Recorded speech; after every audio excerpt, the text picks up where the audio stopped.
I want the whole world to know that I'm a human being. At the end, I am not pen on paper. I'm not anonymous. I'm a human being created by God. Thanks. He then asks a question that I'm going to pose to you. Why aren't Palestinians the ones speaking for our cause? Why are we not there and able to speak? The Palestinian people, the people in Gaza. Why not me? Why not my neighbor? Why not my colleague? Our Palestinian colleagues are not here today because the systems we currently exist in don't recognize the value of Palestinian life.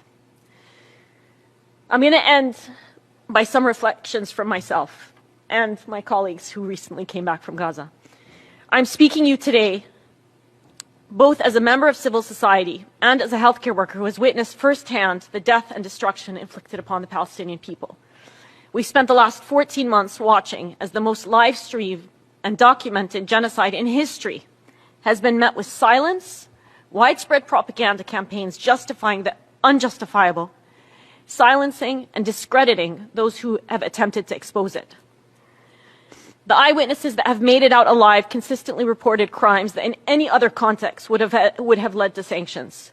But here, after 14 months of the most grave breaches of humanitarian law, gross violations of human rights, barbaric war crimes, it is met with impotence by individuals, countries, and the very institution represented by this building. One day, someone will dig up the records of our testimonies, pleading for 14 months. They will dig up the records of Palestinians covering their own genocide when international journalists were unprecedentedly banned from entering. Palestinian children setting up press conferences to tell the world that their lives mattered. We will have to reckon with that history. The precedent that's been set in Gaza, as some of my colleagues here have mentioned earlier, it's going to spread everywhere throughout the world. It signals the demise of rule of law. We've already seen it spread to Lebanon. And as one volunteer surgeon said, when I was in Gaza, I felt like it was a prelude to the end of humanity. If solidarity with your fellow humans is not enough of a reason to act, think about how this is going to spill over. This should be frightening for everyone. I recognize that the words I shared with you today are heavy.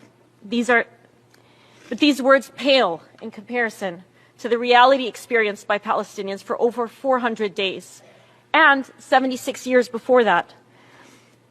Palestinians don't need our pity. They don't need our praise. They need our meaningful and truthful solidarity.